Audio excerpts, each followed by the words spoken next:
What's good, guys? So the video you guys are about to watch is a stream highlight where we basically talked about Smackdown, reviewed it, recapped it, everything in between, and I gave my thoughts on everything. If this is something you'd like to see moving forward, drop a like, subscribe. Trying to get to 708 subs by the year 2024. Roll it. I didn't think they was gonna do that, to be honest. I'm telling you, bro, that was 2020 Roman Reigns. Y'all thought I was playing. I feel like eventually Solo's gonna fight him for sure. Belt was introduced. And you know what's crazy? Nobody's gonna be talking about that belt right now. They're gonna be talking about the storyline. That's how you know the storyline is A1. It is the top of the line type of situation because normally a new belt being introduced would be like massive. But the fact that it isn't really taking over right now and it's not the topic of interest, nobody in their right mind is going to be talking about that belt after the cinema we just saw. Like, everybody is going to be speaking about the insane actions of what just happened. We were put through an emotional roller coaster with that previous journey that we just embarked on, if you will. We had Roman being presented a new title. The Usos come out and interrupt him. They went to commercial break, come back. Jimmy's in the ring. Jimmy says he's going to protect his brothers. And he says he's going to protect Solo. Roman says, okay, well, I want to hear from Solo. He can talk too. We don't need to just hear from you. And then Solo grabs the mic. Solo goes, I acknowledge you, my tribal chief. And then he waits. He's really good at playing the crowd. Perfect timing, perfect pause. And then he points at the Usos like this. And he's like, but those are my brothers. And then he stands with them. But for a split second, he brought up, he put his thumb up and he looked at Jimmy Uso. Like, we knew it was coming, but then he kind of stood and looked directly at Roman moving forward. So in that roller coaster of emotions, we were like, damn, Solo might actually stand with the Usos here. Like, we were like, oh no, wait a minute. He might actually fall back here. Like, wait a minute. Like, he might actually side with the Usos against Roman here. Like, so we keep hearing that. We keep seeing that. Next thing you know, Jay tries to be the peacemaker between everybody. He's like, man, we don't got to do this. We can throw up the ones. We can be a family again. We're still the bloodline. Roman Reigns starts pretending to cry. 2020, you know what I'm saying? 2020 gaslight Roman Reigns. And then Jimmy grabs the mic. He's like, yeah, man, we can do it. We can still be a family. They hug it out, Jimmy and Roman. And you see Roman pretending to fake cry again. 2020 gaslight Roman here. Next thing you know, what happens, chat? Oh my God. He goes, no. And then Jimmy comes to the realization that he knows he's about to get got. And the look on his face was so priceless, bro. Because he knew it was coming. He was like, no. Turns around, boom, Samoan spike to the throat. And Jay's just like, what the hell? Like, what is happening? And you see Roman still kind of crying a little bit, sad about it. Walks off the ring. Solo goes with him. The crowd is booing indefinitely. Bro. And then, as if they couldn't add anything more to this, they made it perfect by getting all the way to the top of the ramp. They do a look back like this. He waits a second. A good 30 seconds pass. Paul goes, my tribal chief, what about Jey Uso? Roman looks back at them. Waits a little bit, again, playing to it. He goes, Jay's gonna fall in line, just like he always does. Or no, first he said, Jay's gonna do what he always does. And then he's gonna fall in line like he always does. And he walked off. And Jay's holding on to Jimmy in the ring. Bro, oh my God, bro. So sick, bro. This whole storyline has been insane. Oh my God, chat.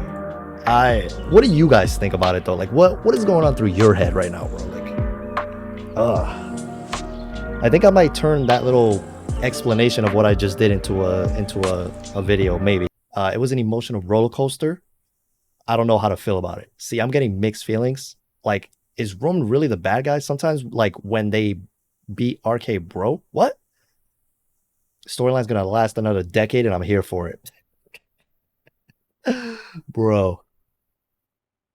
That's hilarious. Yeah, man. I mean,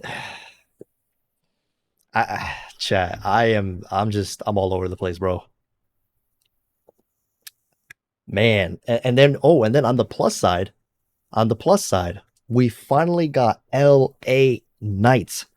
It looks like he finally has a clear path for his career, for his trajectory after all these ups and downs, all these like random losses, random like one-off storyline type of things.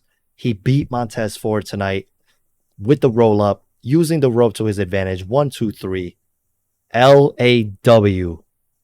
That's right. Does it again. Could he be winning Money in the Bank? I mean, yeah. And then, of course, we had an incredible women's segment, man. That women's segment was top tier. First, Asuka comes out with Grayson Waller. Grayson being funny as hell. He knows he doesn't understand Japanese. He goes, I couldn't have said it any better myself. When Asuka was talking about hitting Bianca with the mist and how she was like all sad and crying and all that stuff. Dude, it was so funny. Io Sky comes out. They start roasting each other in Japanese. I was like, oh my God. Asuka versus Io Sky SummerSlam. It needs to happen. Just like Mystic said. Bro. And then Grayson Waller's facial expressions, like Simon just said through this whole thing, I was dying. Because he's so shocked. Like, he's so like excited, shocked, and concerned all at the same time. He's like, I don't know what's going on. And then he goes out, and when all the girls came out eventually, after they all came out, they continue to also plant the seeds with the split of Bayley and Io Sky, because when Bayley came out, Io almost looked a bit irritated when she was saying we will win versus I will win or versus Io will win. Bayley was utilizing the plural in how she was describing what was going to happen, and Io was not really with that. Io was like, no, it's me. They all come out. Grayson says, right, this is the greatest day of my life. Bring out more women. And he starts going like this. He's like, this is perfect. I just keep bringing out the women. He's like, I love America. This is why I love America. Keep bringing out the women. And then they all start fighting, and he's just sitting there just enjoying it all. It's like hilarious, We had the Zelina match versus Lacey Evans.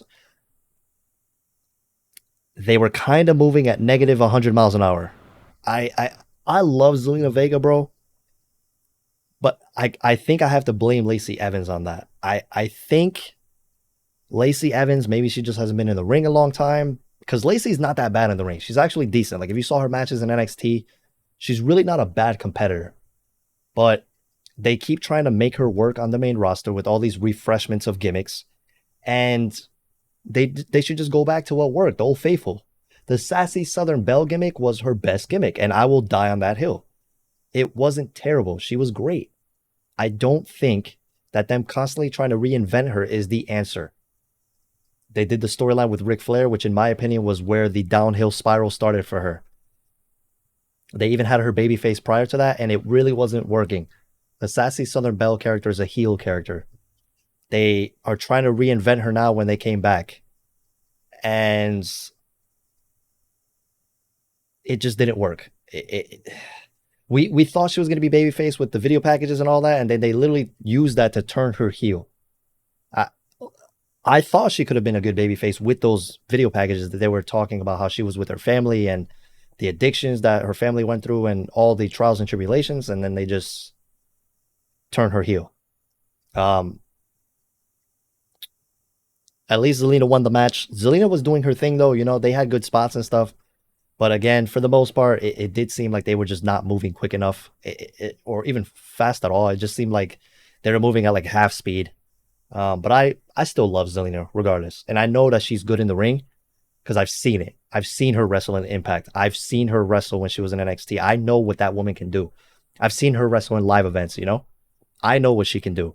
But yeah, what else? What else, chat? What else?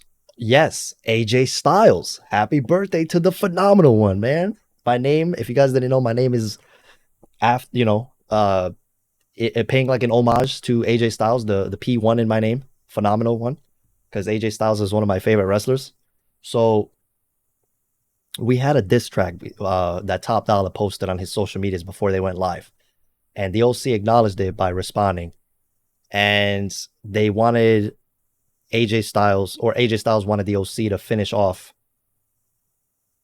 Hit Row. You know what I mean? And the reason why I call them the OC, Luke Gallows and Carl Anderson, is because they're like a part of it. I guess they're like the Good Brothers, if you will, not just the OC, but the Good Brothers. That's what their tag team is called. So the Good Brothers had a decent match with Hit Row, and I gotta be honest, Ashante the Adonis low key carried the match. I'm just saying, he carried the match.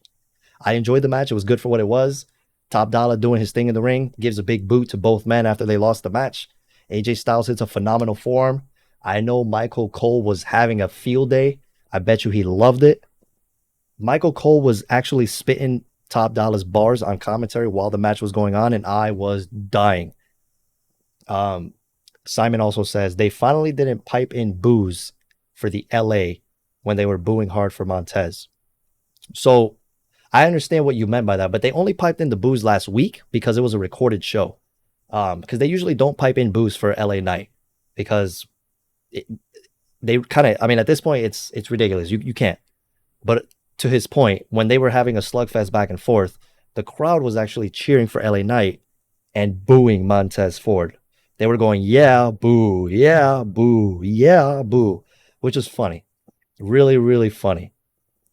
And then to jump back to the Roman Reigns thing, at one point, Jimmy Uso mushed Roman Reigns, and the crowd was chanting, oh, you know, and the fact that Fox continues to like mute the crowd is so annoying because that was such a defining moment in that like whole interaction that they should have just let it rock.